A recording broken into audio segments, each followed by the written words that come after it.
सूरज सा चमके हम स्कूल चले हम।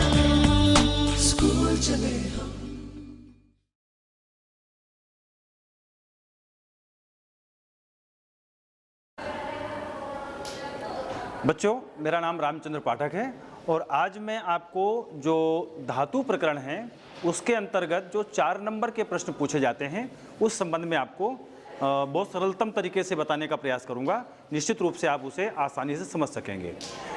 धातु क्रिया का मूल रूप धातु कहलाता है। क्रिया कार्य को क्रिया कहते हैं।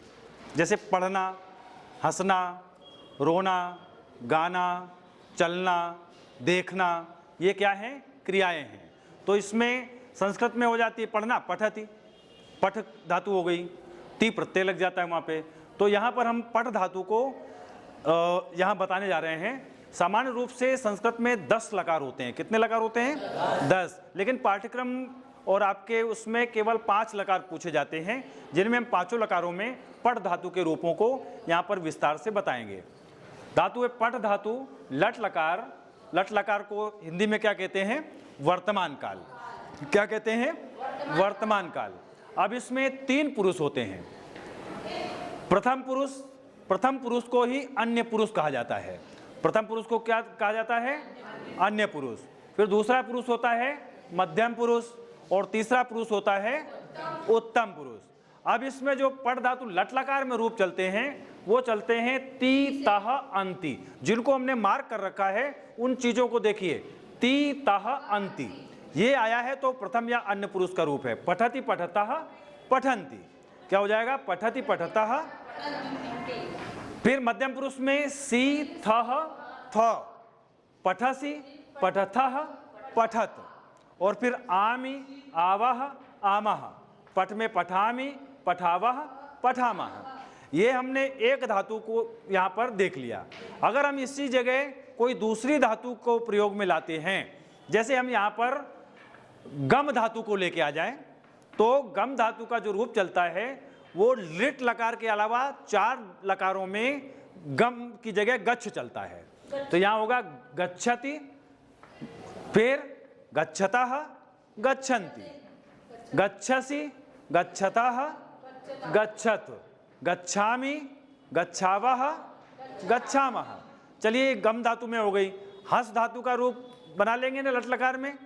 हंस धातु का बिल्कुल एक जैसे रूप चलेंगे। हमको बहुत सारे रूप याद करने की आवश्यकता नहीं है। एक ही को हम लेते हैं तो उसमें दूसरी धातुएं हम बनाते चले जाएंगे। अगर हम यहाँ पर हंस धातु का रूप बनाना चाहें तो क्या बनेगा? हंस का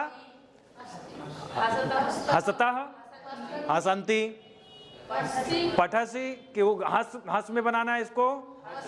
हंससि, हंसतः, हंसथ, हंसामि, हंसावह, हंसामः। यानी हम देखते हैं कि एक धातु को याद करके जहां पर हमने जिनको मार कर रखा है वो तो सब में ही लगेंगे, ठीक है ना? तो वो दूसरी धातुओं के रूप भी हम यहाँ से सीख सकते हैं। चलिए अब लट लकार के बाद में अगला लकार आता है, वो आता है लंग लकार।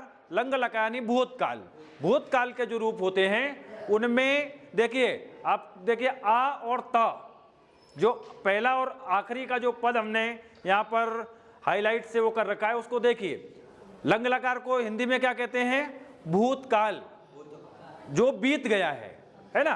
तो यहाँ देखिए लंग लकार में प्रथम पुरुष में अपठत, अपठताम, अपठन।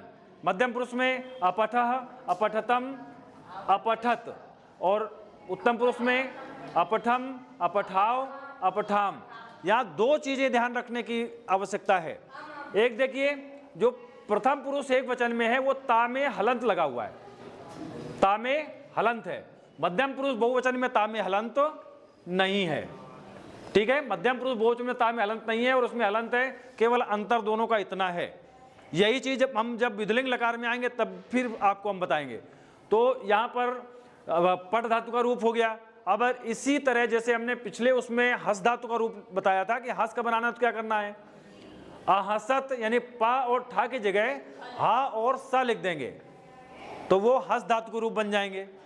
अगर बाई चांस हम इसको खाद धातु का रूप बनाना चाहते हैं तो जहां पा और ठा लिखा है, जहां पर भी लिखा है वो खाद लिख देंगे, खाद धातु का रूप बन जाएगा। अगर हम इसी जगह क्रीड धातु का रूप बनाना चाहेंगे, क्रीड, तो अक्रीडत, क्रीड लिख देंगे, जहां पठ लिखा हुआ है क्या लिखेंगे, क्रीड लिखेंगे, तो कौन से धातु का रूप बन जाएगा, क्रीड धातु का रूप बन जाएगा। अक्रीडत, अक्रीडताम, अक्रीडन, अक्रीडः, अक्रीडतम, अक्रीडत, अक्रीडम, अक्रीडाओ, अक्रीडाम। यानी जिसका भी रूप लिखना है हम वो यहाँ पर लिख देंगे और उसका रूप बनता जाएगा। सारे धातु रूपों को याद करने की आवश्यकता नहीं है। अगले उसमें आते हैं हम आते हैं अब लिट लकार। लिट लकार को कहते हैं भविष्यत काल। ये तीसरा लकार है।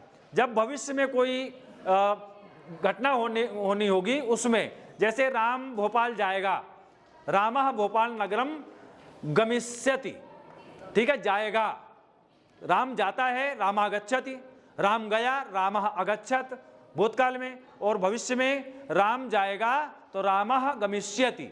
अब देखिए यहाँ पर पठिष्यति, पठिष्यताम, पठिष्यति, पठिष्यतः, पठिष्यत, पठिष्यन्ति, पठिष्यति, पठिष्यतः, पठिष्यन्ति, पठिष्यसि, पठिष्यतः, पठिष्यथ, पठिष्यामि, पठिष्यावः, पठिष्यामः। पठिष्यति, पठिष्यतः, पठिष्यन्ति, पठिष्यसि, पठिष्यतः, पठिष्यथ, पठिष्यामि, पठिष्यावः, पठिष्यामः। अगर हम इसी स्थान पर हंस धातु का रूप बनाएंगे तो वो भी पा और ठा की जगह हा और सा लिखते जाएंगे। हंसिष्यति, हंसिष्यता बोलते जाइए, हंसिष्यन्ति, फिर हंसिष्यसि, हंसिष्यतः, हंसिष्यथ, और उत्तम पुरुष हंसिष्यामि, हंसिष्यावः, हंसिष्यामः। ठीक है, तो ये इसी के जगह यदि हम क्रीड धातु के रूप लिखेंगे तो क्रीड का भी क्रीडिष्यति, क्रीडिष्यतः, क्रीडिष्यन्ति, क्रीडिष्यसि, क्रीडिष्यथः, क्रीडिष्यथ, क्रीडिष्यामि, क्रीडिष्यावः, क्रीडिष्यामः। ये यहाँ तक समझ में आ गया। अब हम चलते हैं लोट लकार में। लोट लकार यानी आज्ञा जहाँ पर किसी को दी जाती है, आज्ञार्थ काल, इसे प्रार्थना या आज्ञार्थ के रूप में इस काल को जानते हैं। इसके रूप जो होते हैं तू ताम अंतु, पठतु पठताम पठन्तु, लिखतु लिखताम लिखन्तु, गच्छतु गच्छताम गच्छन्तु, खादतु खादताम खादन्तु, क्रीडतु क्रीडताम क्रीडन्तु।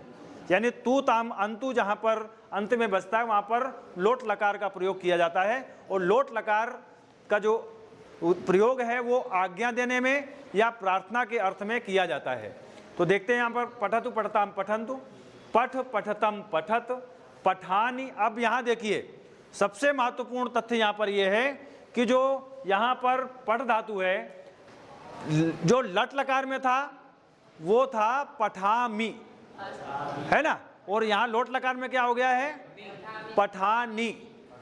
अब देखिए पठाव, लट लकार में पठावह था और यहाँ पर पठाव, लोट लकार उत्तम पुरुष द्विवचन में पठाव।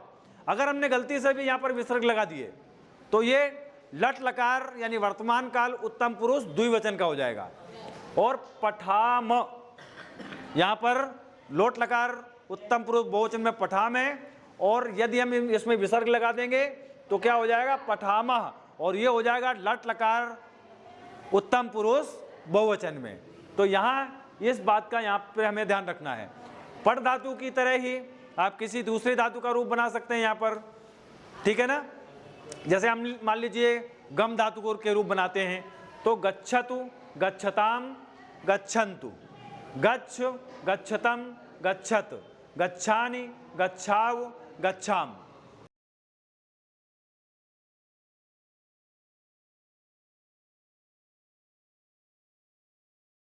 सूरज सा चमके